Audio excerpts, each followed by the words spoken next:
Et vous voyez, loin d'être une manifestation de faiblesse, la douceur est le fruit d'une force intérieure liée à la maîtrise de soi et inspirée par l'humilité.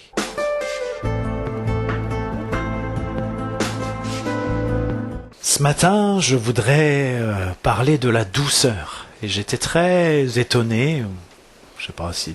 Oui, Dieu est étonnant, mais très étonné de la manière dont notre pasteur a introduit le culte avec ce psaume 133 qui nous dit qu'il est doux et agréable pour des frères de demeurer ensemble. C'est un texte que je vais évoquer également. Mais voilà, je voudrais parler de la douceur. Et lorsque j'ai reçu ce thème, je l'ai vraiment perçu comme une clé pour notre temps. Bien sûr, la Bible, elle parle beaucoup de la douceur finalement quand on cherche les différentes références. On voit qu'il y en a un certain nombre et puis on va les découvrir ou les redécouvrir ensemble ce matin. Mais voilà, ça a toujours été quelque chose d'important. C'est pas dans la Bible depuis aujourd'hui, c'est dans la Bible depuis longtemps. C'est dans l'Ancien Testament aussi. Mais je crois qu'il y a une tonalité particulière pour nous aujourd'hui. Quand je dis pour nous, je parle de manière large pour les temps dans lesquels nous sommes. Parce que la douceur, c'est une manière de s'accueillir les uns les autres, et pas seulement de s'accueillir, mais aussi de développer et de vivre les relations ensemble. Alors peut-être je commence tout de suite par deux textes. Le premier qui se trouve dans Éphésiens 4 et puis le deuxième dans Colossiens 3, donc Éphésiens 4 versets 1 à 3, qui nous dit « Je vous exhorte donc, moi le prisonnier dans le Seigneur, à marcher d'une manière digne de la vocation qui vous a été adressée, en toute humilité et douceur, avec patience, vous supportant les uns les autres avec charité, vous efforçant de conserver l'unité de l'esprit par le lien de la paix. » Vous voyez, c'est un texte qui parle de la manière dont ça doit se passer entre nous. Il est même question de se supporter les uns les autres. Ça veut dire que c'est pas forcément facile de se supporter les uns les autres. Mais il est mis l'accent sur ce lien, sur l'unité de l'esprit, sur ce lien de la paix. Et puis, il est dit, voilà, notre appel, notre vocation, c'est de marcher d'une manière digne du Seigneur, et la douceur, eh bien, elle fait partie de la manière dont nous devons marcher avec le Seigneur, de la manière dont nous devons vivre cette vocation. Il est dit en toute humilité et douceur avec patience. Et le deuxième texte, qui dit sensiblement la même chose, donc Colossiens 3, versets 12 et 13, « Ainsi donc, comme des élus de Dieu saints et bien-aimés, revêtez-vous d'entrailles de miséricorde, de bonté, d'humilité, de douceur, de patience, supportez-vous, supportez-vous les uns les autres, et si l'un a sujet de se plaindre de l'autre, pardonnez-vous réciproquement.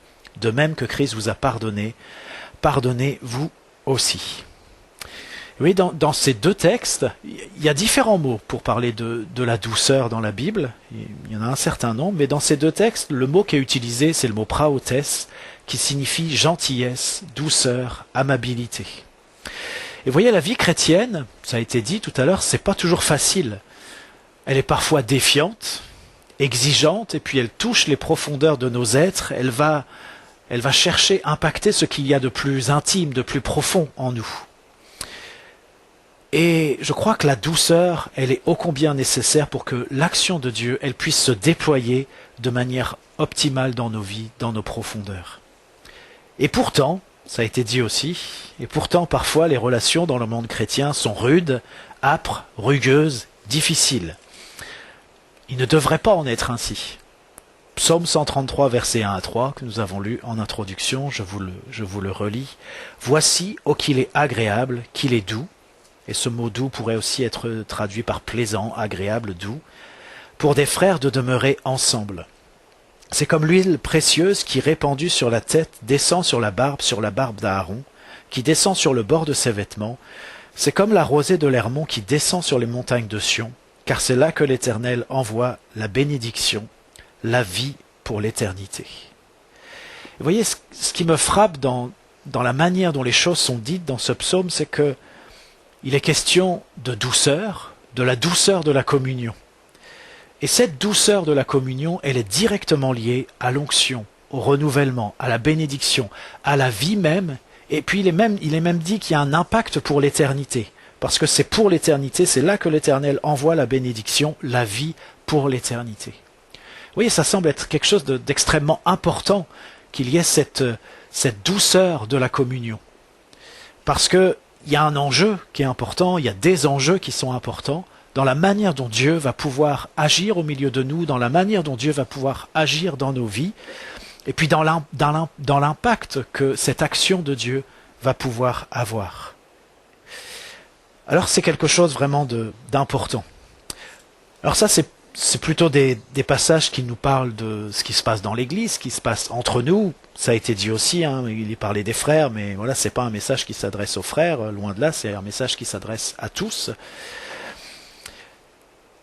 Et la douceur, eh bien, c'est aussi une manière de se comporter avec les nouveaux, de les accueillir, d'accueillir ceux qui ne connaissent pas encore Jésus. Et j'ai presque envie de dire que c'est presque une stratégie d'évangélisation, la douceur. Parce que la vie est tellement dure, parfois brutale, les gens ils sont tellement chahutés, ils sont tellement ébranlés, paniqués au plus profond d'eux-mêmes, et surtout aujourd'hui, eh bien cette douceur ne peut que avoir un attrait particulier pour eux. La douceur, c'est quelque chose qui va attirer, ça va avoir une force d'attraction qui est irrésistible. Et c'est vrai que l'Église devrait être comme un îlot de douceur, une Église devrait être comme un îlot de douceur, un endroit où on a envie de revenir, de demeurer, et parce qu'il y a cette douceur qui nous attire d'une manière irrésistible. Alors oui, je vous disais, c'est presque une stratégie d'évangélisation. 1 Pierre 3, versets 15 et 16 nous dit « Mais sanctifiez dans vos cœurs Christ, le Seigneur, étant toujours prêt à vous défendre avec douceur. » Vous voyez, se défendre avec douceur. Le mot c'est prautes. Tout à l'heure c'était avec un O, là c'est avec un U. Et ça veut dire douceur de disposition, gentillesse de l'esprit, douceur.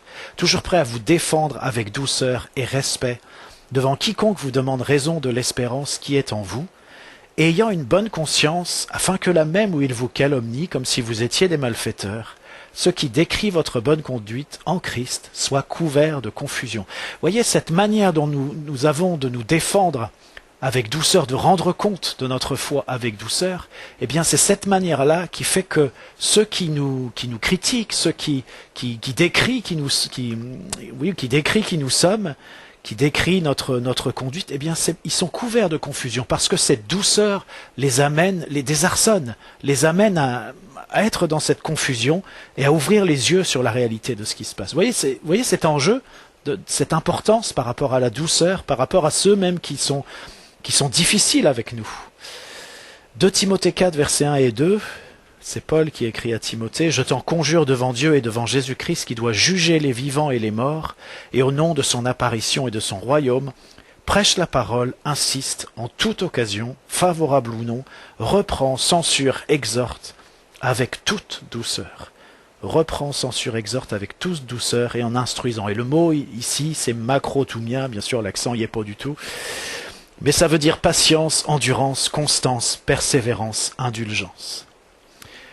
Vous voyez, même pour ceux qui ne connaissent pas Dieu, eh bien, cette douceur, eh bien, c'est aussi ce qui va les gagner. C'est aussi cette stratégie. Bien sûr, la douceur n'est pas une stratégie. On ne peut pas se dire, tiens, on va mettre en place la stratégie de la douceur. Non, c'est pas quelque chose qu'on va pouvoir fabriquer. Mais c'est un élément qui est tellement important pour que les cœurs soient touchés. Et vous voyez, on s'approche de Noël. Vous voyez, moi, je prêche, voilà, j'ai une couronne sur la tête. Il y a plein de décorations partout. Il y a le décor de Noël. Et cette période de Noël, c'est une période qui est chaleureuse, il y a de la lumière, il y a de la couleur, oui, il y a de la chaleur, et puis on aime bien le cocon familial. Et pourquoi est-ce que c'est quelque chose qui nous touche ? Eh bien, c'est parce que, quelque part, eh bien, il y a de la douceur dans tout ça. Alors on a besoin de se retrouver, d'avoir des moments comme ça, de douceur, de tendresse, des moments qui nous font du bien, des moments de calme. Alors je sais bien que Noël, c'est aussi des drames, c'est aussi des pertes, des solitudes, des détresses, et parfois qu'on ressent d'une manière plus vive dans ces moments de Noël ou dans ces moments de fête, parce qu'on devrait pouvoir se retrouver ensemble. Et puis je suis bien conscient que quand on se retrouve en famille, c'est pas toujours un cocon familial non plus. Voilà, je suis conscient de ça aussi, mais voyez, ça devrait être comme ça. Et ça devrait tellement être comme ça, c'est que c'est notre aspiration que ce soit comme ça. C'est comme si c'était un besoin, et c'est comme si Dieu avait prévu qu'il y ait ce cocon, qu'il y ait ces temps aussi ces temps de douceur. Et Noël pourrait être un de ces temps, mais c'est vrai que c'est pas toujours le cas. On pourrait dire un peu de douceur dans ce monde de brut, hein, vous connaissez l'expression. Mais voilà, je pense que c'est notre rôle en tant qu'Église de manifester cette douceur, parce que les gens sont confrontés à tellement de brutalité que ça ne peut que les toucher, ça ne peut que les attirer. Et Philippiens 4, verset 5 nous dit « Que votre douceur soit connue de tous les hommes, le Seigneur est proche. » Que votre douceur soit connue de tous les hommes, le Seigneur est proche. Vous voyez ce que ça signifie quand même, c'est que quand les gens pensent à nous ou parlent de nous, au moins une des choses qui devrait leur venir, quand ils parlent de nous, c'est notre douceur. Puisque c'est comme ça que finalement, Paul nous dit, voilà, il faut que votre douceur soit connue de tous les hommes. Et ce mot douceur, epiéikès, c'est équitable, juste, beau, doux, gentil. Et vous voyez, la douceur, eh bien, c'est un moyen de se faire connaître. Et puis, il semble que ce texte nous dise que c'est un moyen finalement que notre renommée s'étende jusqu'à tous les hommes, jusqu'à tous les êtres humains. Et vous voyez, il y a aussi ce lien, il nous est dit, ce texte nous dit, le Seigneur est proche, il y a aussi un lien entre l'importance de cette douceur et la proximité du Seigneur. Alors le mot proche, il peut avoir un sens qui est lié au temps, c'est-à-dire Jésus qui revient bientôt. Il peut avoir aussi un sens où c'est lié à l'espace, c'est difficile de trancher entre les deux. Mais voyez, on est d'autant plus concerné parce que oui, on a cette conscience que Jésus revient bientôt. Et parce qu'il revient bientôt, eh bien, il est d'autant plus important que notre douceur soit connue de tous les hommes. Et puis si on prend cet autre sens de la proximité de Jésus avec nous, eh bien, plus on est proche avec Jésus, plus la douceur devrait se manifester au travers de nous. Alors on est vraiment concerné par ça. Le même verset dans la version Parole vivante nous dit « Soyez aimables et bons envers tous les hommes, que tous soient obligés de reconnaître votre douceur et votre désintéressement. Rappelez-vous que le Seigneur reviendra bientôt. » Et encore une fois, cette proximité du retour de Jésus doit être pour nous une incitation à encore davantage de douceur. Ah oui, je vous ai donné donc plusieurs significations. Voilà, quand c'est traduit par doux ou par douceur, il y a plusieurs nuances dans les mots. Et il y a d'autres textes où c'est pas le mot douceur, mais pourtant c'est les mêmes mots qu'on a pu évoquer. Mais ce qu'on voit, c'est que la notion de douceur, elle est très proche de la notion de gentillesse. Alors on ne trouve pas ce mot gentillesse dans la Bible, mais chaque fois que c'est parlé de douceur, on pourrait avoir ce mot de gentillesse. Alors nous, je ne sais pas comment vous voyez la gentillesse, mais on n'a pas forcément une compréhension positive de ce qu'est la gentillesse. Bien sûr, on aime bien que les autres soient gentils avec nous, mais vous savez, on dit bah oui, il est gentil, ou elle est gentille. C'est-à-dire, souvent c'est pas positif. Parfois c'est positif quand on dit ça, mais souvent c'est pas positif. Ça veut plutôt dire oui, il est un peu naïf, il croit un peu n'importe quoi, il est gentil. Et vous voyez, on confond la gentillesse. Souvent, on la confond avec la naïveté, avec la faiblesse. Mais bibliquement, il n'en est rien du tout. La gentillesse de Jésus, eh bien, ce n'est pas la naïveté de Jésus, ce n'est pas la faiblesse de Jésus. Et vous voyez, loin d'être une manifestation de faiblesse, la douceur est le fruit d'une force intérieure, liée à la maîtrise de soi et inspirée par l'humilité. Et Jésus lui-même était réputé pour sa douceur, mais certainement pas pour sa faiblesse. Vous voyez, c'est pas, faut qu'on change notre compréhension parce que être gentil, eh bien, ce n'est pas être naïf. Même si j'ai quand même envie de vous dire que vous savez qu'en tant que chrétien, eh bien, il y a ce verset dans 1 Corinthiens 13 qui nous dit que l'amour espère tout, il croit tout, il supporte tout. Ça veut dire qu'en tant que chrétien, on est aussi amené à croire à des choses ou à croire en des personnes alors que, voilà, on est vraiment dans l'espérance contre toute espérance. Mais il y a cette dimension-là. Et Dieu est comme ça.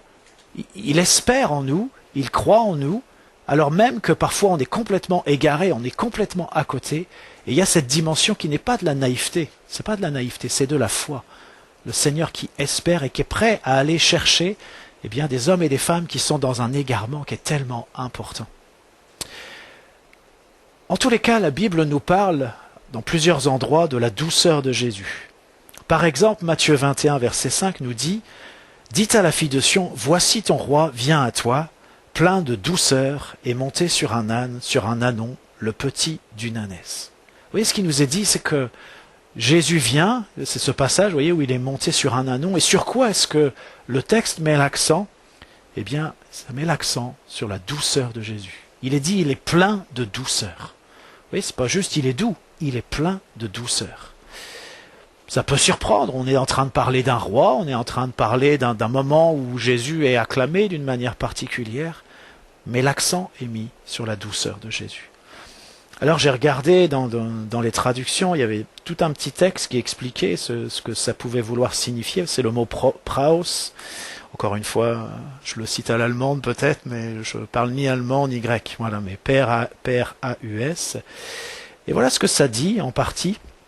La douceur est cette disposition d'esprit par laquelle nous acceptons tout ce que Dieu nous donne comme étant un bienfait.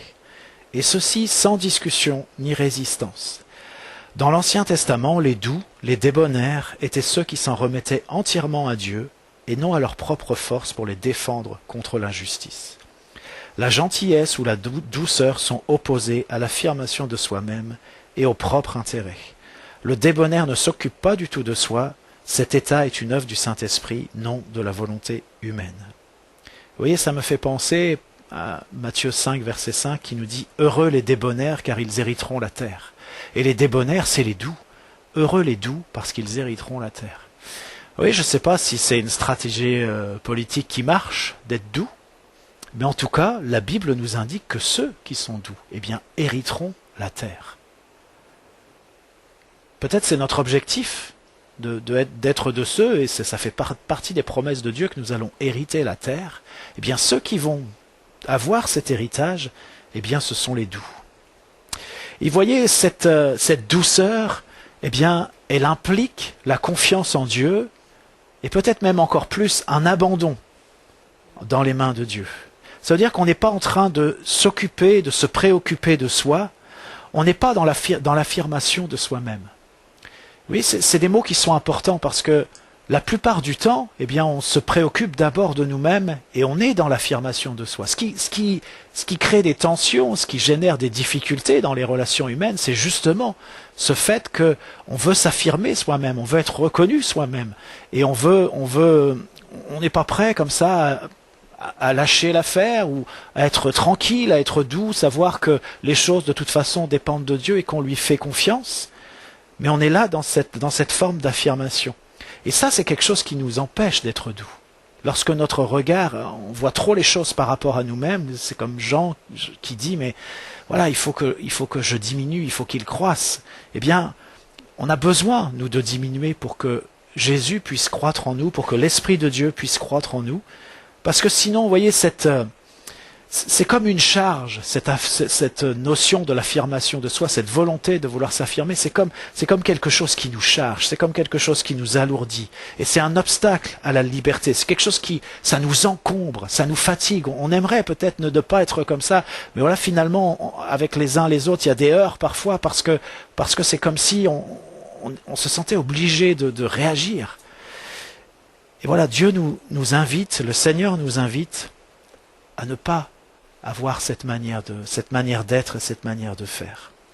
Et alors ce qui est extraordinaire, c'est que Jésus, eh bien, il vient pas sur la terre pour s'affirmer lui-même, mais il vient pour faire la volonté de son Père.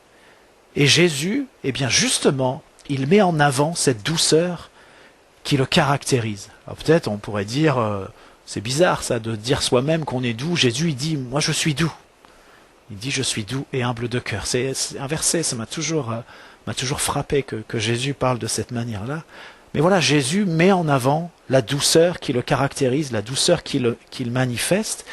Et non seulement ça, mais il dit même que son joug, c'est-à-dire le fardeau, le joug qu'il veut faire peser sur nous, qu'il veut mettre sur nous, c'est un joug qui est doux. Il est dit doux et léger, c'est doux. Alors je vous lis le texte que je viens d'évoquer, Matthieu 11, versets 28 à 30. C'est Jésus qui dit « Venez à moi, vous tous qui êtes fatigués et chargés, et je vous donnerai du repos.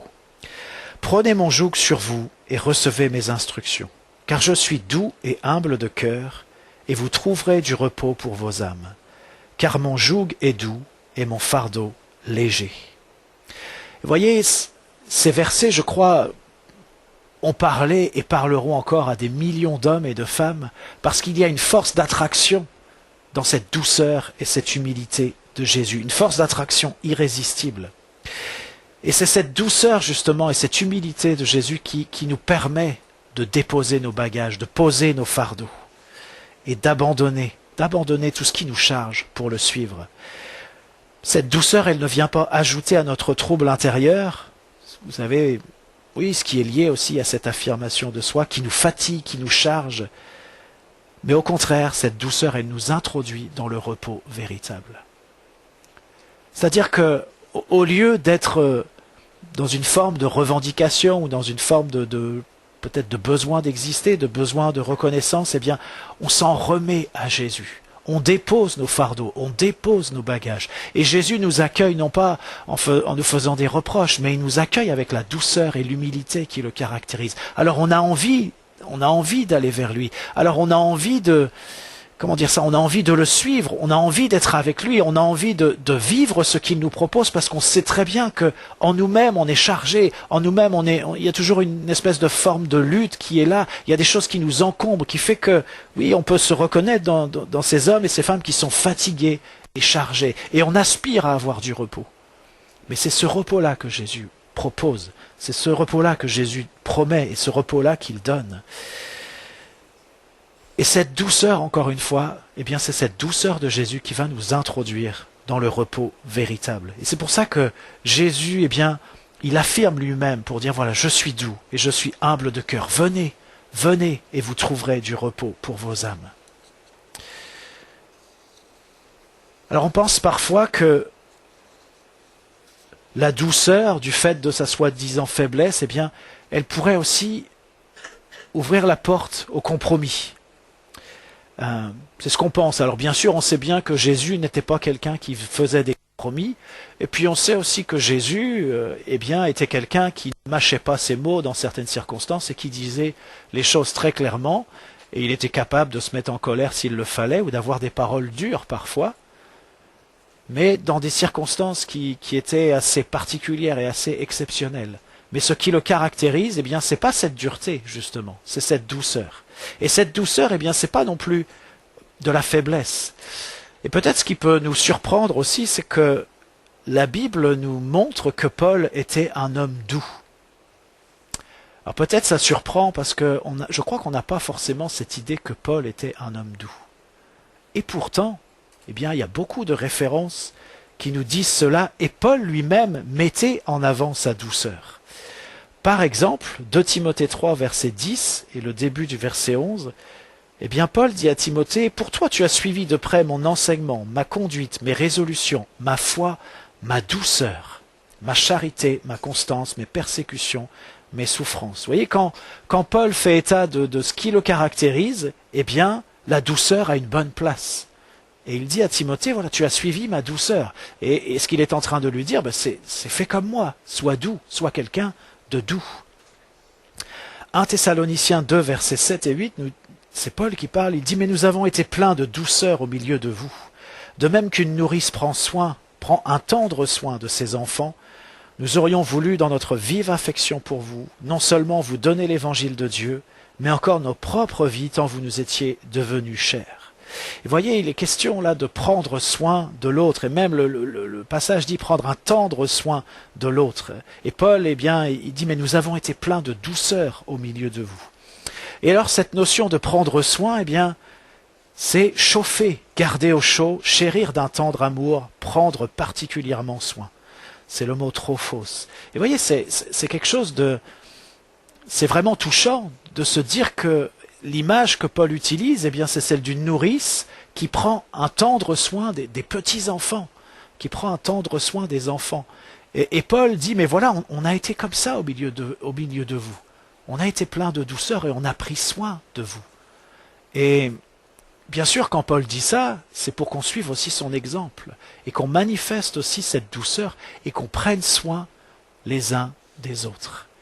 Et vous voyez, c'est plutôt que d'avoir des relations ou des partages qui peuvent être parfois rugueux, parce que c'est comme ce besoin de s'affirmer qui va surgir à un moment ou à un autre, Eh bien, si je pouvais avoir cette attitude de douceur qui accueille l'autre et qui fait que je peux prendre soin de lui quel que soit son état et que l'autre peut prendre soin de moi quel que soit mon état et qu'on vive cette dimension de la grâce de Dieu et qu'on vive cette dimension du psaume 133 qu'il est doux, qu'il est agréable pour des frères de demeurer ensemble.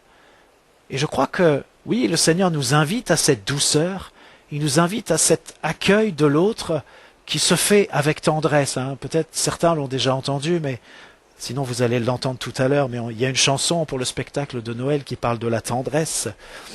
Alors il y a quelques strophes, quelques extraits qui disent « Alors sans la tendresse d'un cœur qui vous soutient, non, non, non, non, on n'irait pas plus loin. » Ou alors « Mais vivre sans tendresse, on ne le pourrait pas. Non, non, non, non, on ne le pourrait pas. » Et vous voyez, c'est pas la même chose tout à fait, la tendresse et la douceur, mais ce passage nous parle de prendre un tendre soin. C'est quelque chose qui fait partie de l'être humain, ça fait partie des besoins de l'être humain, cette notion de tendresse, cette notion de douceur. Et on aspire tous à ça, on aspire tous à pouvoir vivre ça, non seulement pour le recevoir, mais aussi pour le donner. Alors c'est un défi, assurément, mais c'est quelque chose d'important et c'est quelque chose qu'il nous faut avoir présent à l'esprit et qu'il nous faut apprendre à pratiquer, un domaine dans lequel il nous faut progresser. Vous voyez, si quand tu viens à l'église, tu avais cette assurance que voilà, comme quand Jésus dit, venez à moi, déposez vos fardeaux, allez, vous allez trouver du repos. Tu sais que là tu es à l'église, tu vas pouvoir déposer les bagages. Tu sais que tu vas être accueilli. Tu sais qu'on va prendre soin de toi. Peut-être il y aura des choses à te dire, on va te les dire aussi. Mais tu sais que tu vas pouvoir poser les valises quelque part. Et ça, c'est important. Parce que si finalement, quand on vient à l'église, c'est un peu l'inverse qui se passe et qu'on se dit, là, non, là, on peut pas poser les valises, eh bien, il y a quelque chose qui nous manque alors dans cette dimension de l'accueil de l'autre. Et puis, j'aime bien le psaume 18, verset 36. Ça dit, tu me donnes le bouclier de ton salut, ta droite me soutient et je deviens grand par ta bonté. Et ce mot qui est traduit par bonté, eh bien là encore, c'est le mot douceur et le mot humilité. Et j'aime bien la manière dont le psalmiste dit ça. Il dit, je deviens grand par ta bonté. Ça veut dire que lorsque tu manifestes la douceur, lorsque tu manifestes l'humilité, la bonté de Dieu, eh bien ce que tu fais, c'est que tu es en train d'élever l'autre. C'est ça qui va l'élever, c'est ça qui va le faire devenir grand. Vous voyez, il y a ce tendre soin qu'on a pour les enfants, eh bien c'est ça. Si effectivement, moi je le remarque tous les jours, même dans mon travail, des parents qui ont pu prendre un tendre soin de leurs enfants, même s'ils n'étaient pas des parents parfaits, eh bien il y a des bases qui sont posées pour que effectivement cet enfant puisse grandir, puisse être élevé, puisse être à l'aise dans ses baskets et faire ce qu'il a à faire. Mais il en est de même pour nous. S'il y a cette bonté de Dieu qui se manifeste dans ta vie, si tu reçois cette bonté de Dieu, si tu reçois ce regard de douceur que Jésus pose sur toi, et puis cette tendresse aussi que te manifestent les frères et sœurs, alors ça t'élève. Voilà, ça t'élève et ça te permet d'entrer dans ce que Dieu a préparé pour toi. La douceur élève, elle fait grandir. 1 Corinthiens 12, verset 25 nous dit « Afin qu'il n'y ait pas de division dans le corps, mais que les membres aient également soin les uns des autres. » Également soin les uns des autres. Bien sûr, prendre soin, eh bien, c'est aussi prendre soin d'une manière matérielle. Et c'est important. C'est important le matériel. Et parfois, on néglige le matériel. Mais parfois aussi, ce qu'on fait, c'est qu'on se focalise sur le matériel et on oublie l'attitude qui devrait effectivement manifester que nous prenons soin. Et alors Paul, eh bien, il exhorte beaucoup à la douceur dans ses lettres et beaucoup des versets que nous avons lus déjà, eh bien, c'est Paul qui les a écrits. Mais je vous en cite quand même quelques autres. Il est dit, Tite 3, versets 1 et 2. Rappelle-leur d'être soumis aux magistrats et aux autorités, d'obéir, d'être prêts à toute bonne œuvre, de ne médire de personne, d'être pacifique, modéré, plein de douceur envers tous les hommes. Vous voyez, là encore, il y a cet accent qui est mis sur la nécessité d'être plein de douceur envers tous les hommes. 1 Timothée 6, verset 11 nous dit « Pour toi, homme de Dieu, fuis ces choses et recherche la justice, la piété, la foi, la charité, la patience, la douceur. » Et effectivement, dans beaucoup d'exhortations de Paul, eh bien, il y a cette exhortation à la douceur, à rechercher et à manifester la douceur. Et bien sûr, il y aurait bien d'autres passages que je pourrais vous citer encore. Je voulais citer aussi Pierre, qui parle aussi de la douceur, et il a un mot particulier pour les femmes. Voilà ce qu'il dit: « Ayez non cette parure extérieure qui consiste dans les cheveux tressés, les ornements d'or ou les habits qu'on revêt, mais la parure intérieure est cachée dans le cœur, la pureté incorruptible d'un esprit doux et paisible, qui est d'un grand prix devant Dieu. » Alors parfois, quand on cite ce verset-là, on pourrait en déduire que on est contre les bijoux, enfin, etc. Non, c'est pas le sujet. Le sujet, c'est que ce qui est le plus important, eh bien, c'est de revêtir cette pureté incorruptible d'un esprit doux et paisible, qui est d'un grand prix devant Dieu. Vous voyez, cette douceur et la paix qui caractérise la douceur, eh bien ça, c'est quelque chose qui a une valeur vraiment importante pour Dieu. Et c'est là-dessus qu'il nous faut mettre l'accent. Et peut-être, je voulais dire aussi, et là je ne m'adresse pas seulement aux dames, je m'adresse à tout le monde, parfois ce qui fait qu'on a du mal avec la douceur, à la fois pour la manifester, mais aussi pour la recevoir, eh bien c'est parce qu'en nous-mêmes, on a de la rancœur.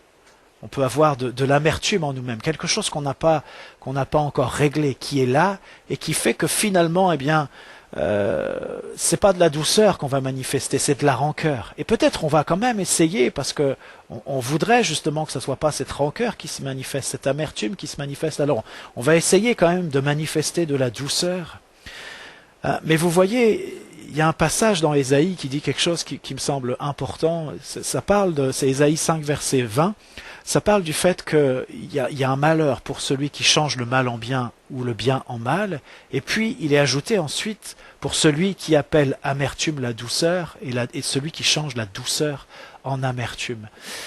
Et vous voyez, sans doute qu'il y a énormément de choses à dire sur ce verset, mais je pensais simplement, lorsque finalement nous avons de la rancœur contre quelqu'un, et que c'est quelque chose qui n'est pas encore réglé, eh bien, si on règle pas, si on continue comme ça, et peut-être que on se laisse interpeller par la douceur, et on veut manifester de la douceur, et on veut prendre soin, mais que finalement, dans le plus profond de nous-mêmes, eh bien, il y a de la rancœur, il y a de l'amertume, eh bien, vous voyez, je crois que ça ressemble au fait, et je crois que c'est peut-être de ça dont il s'agit, c'est comme si on changeait l'amertume en douceur. C'est comme si on faisait croire qu'on a de la douceur en nous, alors que ce qui nous anime au fond, c'est de l'amertume.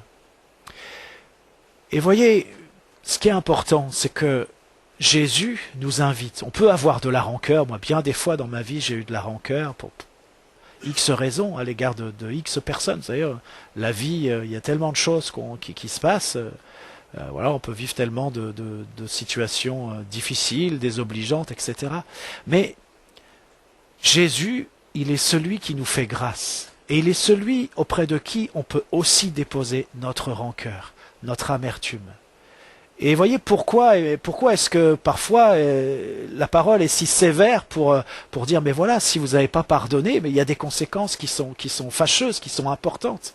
Eh bien c'est parce que Jésus nous appelle au pardon, mais il a aussi accompli tout ce qu'il fallait. Il a pris sur lui les péchés, il a pris sur lui l'amertume, il a pris sur lui tout ce qui était mauvais, pour que nous, on puisse vivre la réconciliation, pour qu'on soit aussi débarrassé de cette rancœur, pour qu'on puisse déposer à la croix, qu'on puisse déposer sur Jésus, eh bien dire voilà, Seigneur, ma rancœur, je te la remets. Cette personne qui m'a fait du tort, eh bien je choisis de lui pardonner. Et peut-être tu peux avoir besoin d'être accompagné quand il y a des choses qui sont lourdes et qui sont difficiles, mais nous devons être dans cette démarche de pardonner, d'abandonner la rancœur, d'abandonner l'amertume. Parce que sinon, eh bien on se prive de la douceur qu'on pourrait recevoir des autres, qu'on pourrait recevoir de la part du Seigneur. Et on se prive aussi de pouvoir exercer cette douceur que Dieu veut manifester aussi au travers de nous. Alors ne soyons pas de ceux qui changent l'amertume en douceur, mais soyons de ceux qui, si nous avons de l'amertume, eh bien réglons les choses, apportons-les à Jésus, peut-être demandons à être accompagnés si c'est nécessaire, pour ne pas rester sur cette rancœur, pour ne pas rester sur cette amertume, mais vivre la douceur. Et vous voyez, il y a ce verset qui dit aussi, C'est dans le calme, c'est dans la confiance qu'est ma force. Et voilà, c'est proche de cette notion aussi de douceur, le calme, la confiance. On s'attend à Dieu, on est dans la tranquillité, on a cet esprit doux et paisible qu'on évoquait, et là, il y a de la force. Mais dans la rancœur, il n'y a pas de force. Même si tu manifestes ta rancœur avec force, il n'y a aucune force. C'est juste de la faiblesse. Et Dieu veut te guérir, Dieu veut toucher ton cœur, et Dieu veut te restaurer. Alors on a lu tout à l'heure que c'était pas quelque chose qu'on pouvait fabriquer de manière humaine, la douceur. Et on a lu cet état est une œuvre du Saint-Esprit, non de la volonté humaine. Et du coup, c'est vrai que lorsqu'on parle de douceur, si on s'adresse seulement à notre humanité ou si on réagit seulement avec notre humanité, eh bien, on va se trouver face à un défi qui est impossible. Et on va se trouver peut-être à vouloir fabriquer une certaine forme de douceur qui n'en sera pas vraiment. Même si c'est bon d'essayer d'être tranquille, d'essayer d'être paisible, et qu'on peut avoir des efforts à faire pour ça, bien sûr. La Bible nous encourage aussi à ça. Mais lorsqu'on parle de la douceur, on parle d'autre chose. Et cette douceur, eh bien, on la retrouve, c'est une des facettes, c'est une des composantes du fruit de l'esprit qui est évoqué dans Galates 5, 22. Il nous est dit, mais le fruit de l'esprit, c'est l'amour, la joie, la paix, la patience, la bonté, la bénignité, la fidélité, la douceur, la tempérance. Et voyez, lorsqu'on parle de la douceur, eh bien, on ne peut pas simplement se dire, ah ben oui, je vais faire des efforts pour être plus doux.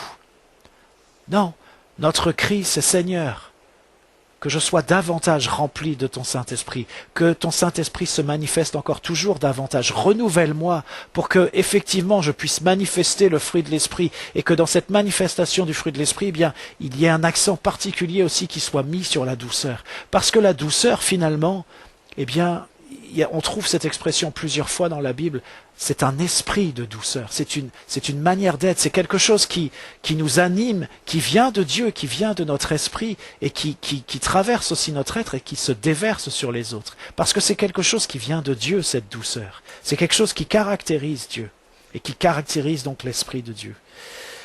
Alors voilà, c'est pas une œuvre de la volonté humaine, c'est une œuvre du Saint-Esprit.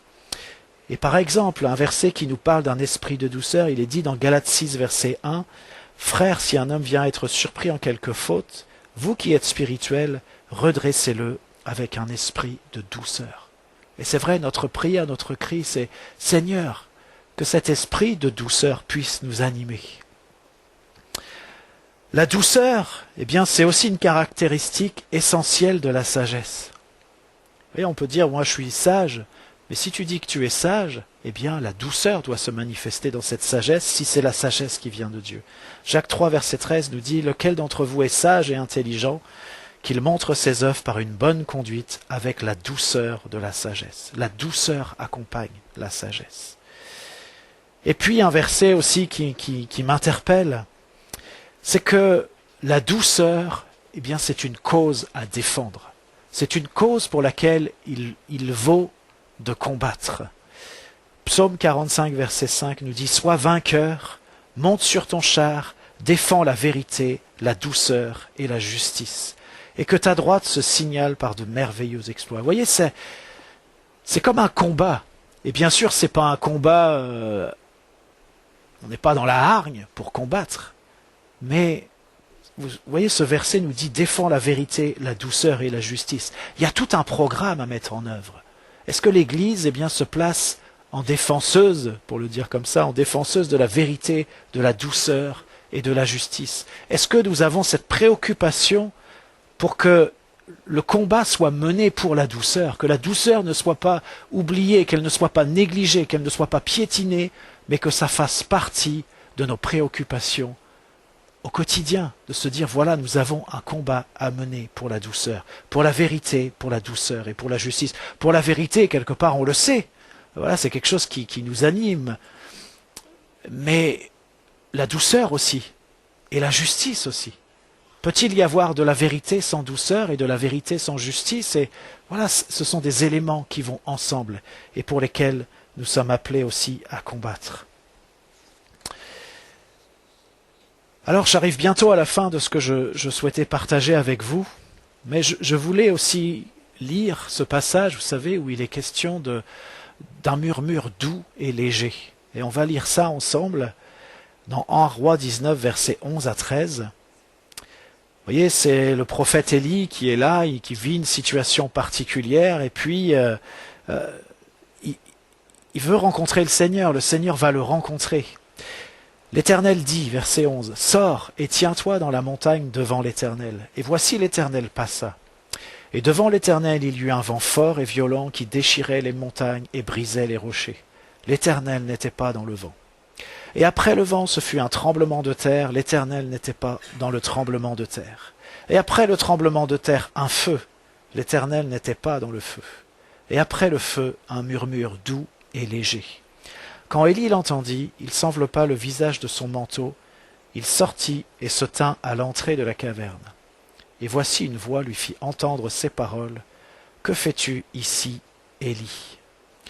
Vous voyez, ce passage est quand même extraordinaire parce que imaginez que vous soyez à la place d'Élie, vous entendez le vent, vous entendez le tremblement de terre, vous entendez et vous voyez, mais vous entendez.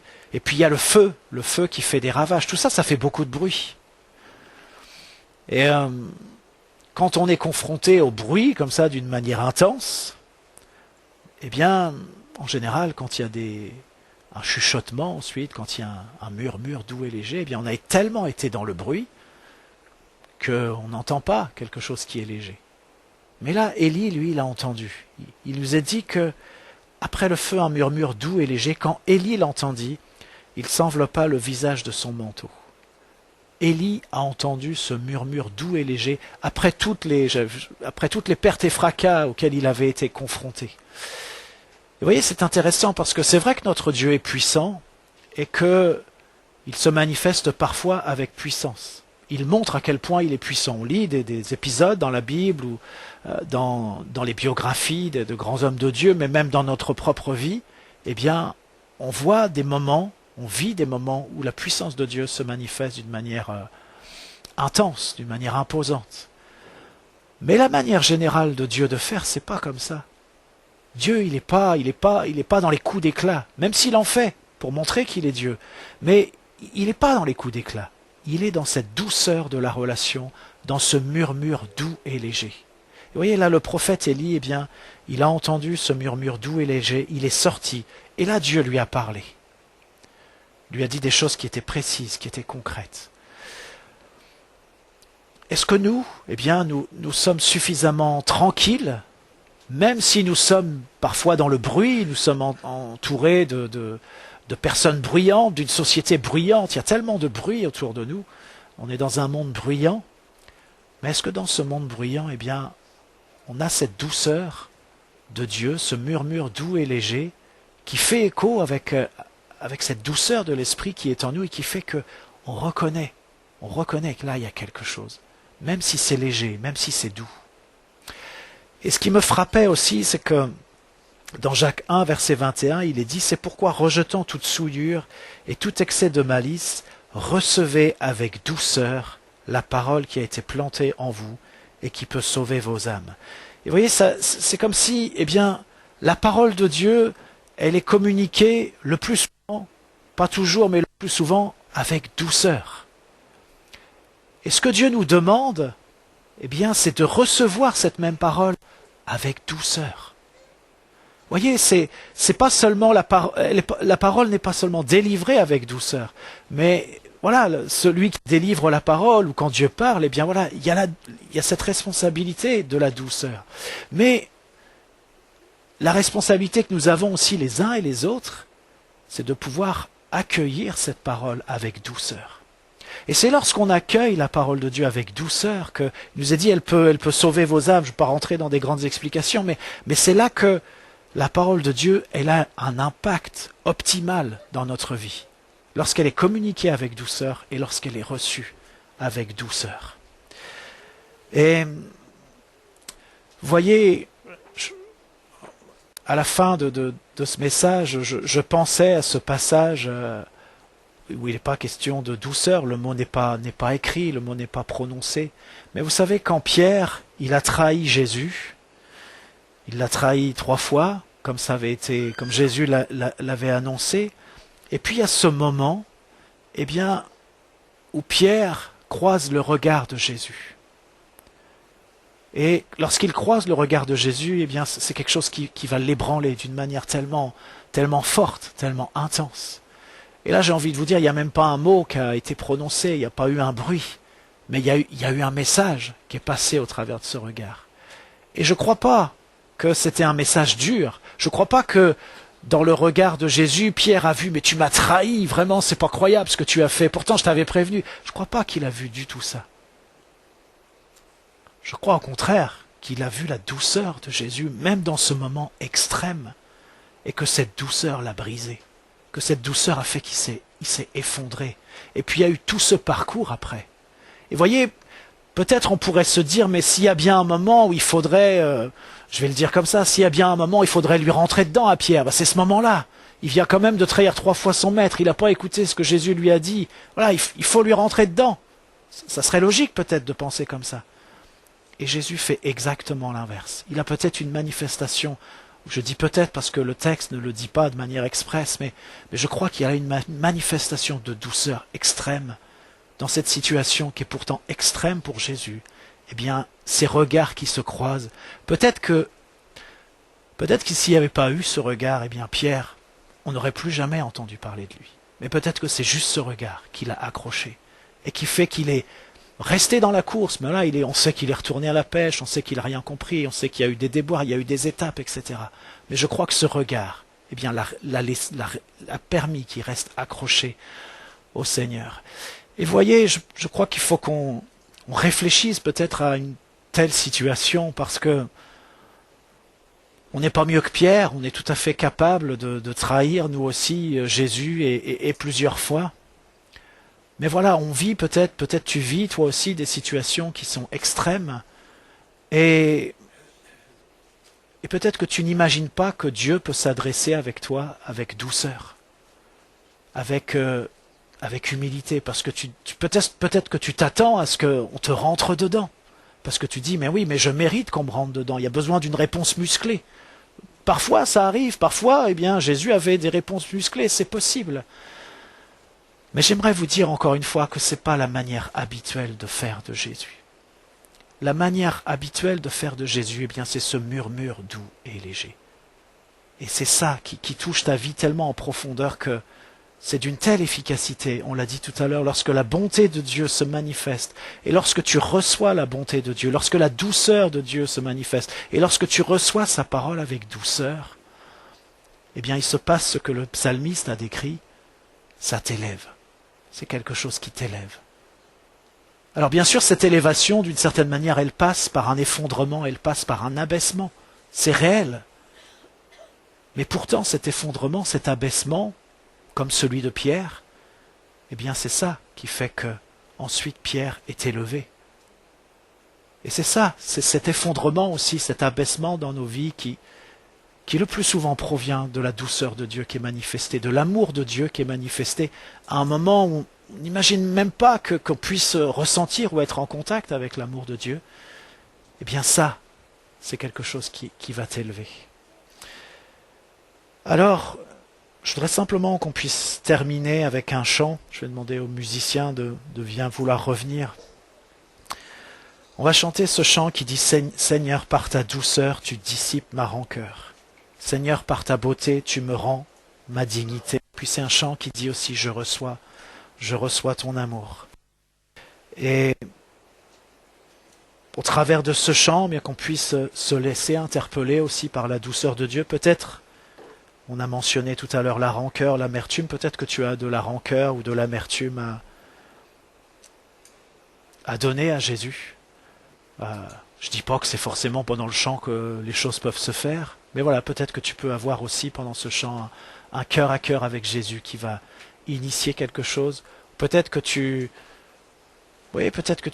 n'envisageais pas que Jésus était comme ça, doux et humble de cœur, et qui nous appelle à sa rencontre. Il nous appelle pour qu'on puisse trouver du repos, parce qu'on est chargé, parce qu'on est fatigué. Et Jésus nous appelle encore ce matin. Il nous appelle. Alors on va simplement chanter ce chant, Seigneur, par ta douceur.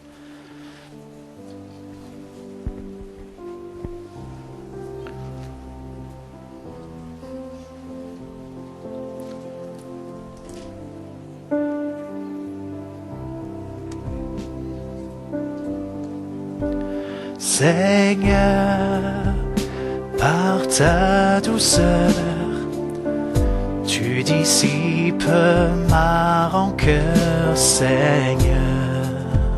Je reçois ton amour, Seigneur, par ta beauté. Tu me rends ma dignité, Seigneur. Je reçois ton amour, Seigneur, par ta douceur. Seigneur, par ta douceur, tu dissipes ma rancœur, Seigneur. Je reçois ton amour, Seigneur, par ta beauté. Tu me rends ma dignité, Seigneur. Je reçois ton amour, Seigneur. Je reçois ton amour, Seigneur. Je reçois ton amour, Seigneur. Je reçois ton amour. Je voudrais vous inviter simplement dans les temps qui viennent à être attentif à l'amour que Dieu veut vous manifester, à la douceur que Dieu veut manifester. Peut-être il mettra le doigt sur des rancœurs que tu as. Eh bien, tu peux les apporter à Jésus. Tu peux les apporter à Jésus. Tu peux déposer ça aux pieds de Jésus et venir, parce qu'il est doux, parce qu'il est humble de cœur, parce qu'il veut te rendre ta dignité. C'est ça l'objectif de Jésus. C'est que nous soyons dignes. Il nous a créés dignes avec une dignité particulière parce qu'on est à sa ressemblance. Eh bien, il veut que tu vives cette dignité aussi qui est la tienne. Et le Seigneur veut t'élever. Et c'est sa bonté, c'est sa douceur qui t'élève. Et j'avais cette pensée aussi tout à l'heure que je vous partage, qui est peut-être un peu décalée par rapport au message, mais vous savez, Jésus, il a dit à Nicodème qui est venu le voir, il lui a dit, si quelqu'un ne naît pas d'eau et d'esprit, alors il ne peut pas voir le royaume de Dieu. Mais le Seigneur te dit, toi qui es né d'eau et d'esprit, eh bien tu peux voir le royaume de Dieu. Alors ouvre tes yeux et regarde. Et je crois que cette douceur, elle fait partie du royaume de Dieu. C'est une composante importante du royaume de Dieu. Alors reçois cette douceur. Seigneur, par ta douceur, tu dissipes ma rancœur, Seigneur. Je reçois ton amour, Seigneur, par ta beauté. Tu me rends ma dignité, Seigneur. Je reçois ton amour, Seigneur. Je reçois ton amour, Seigneur. Je reçois ton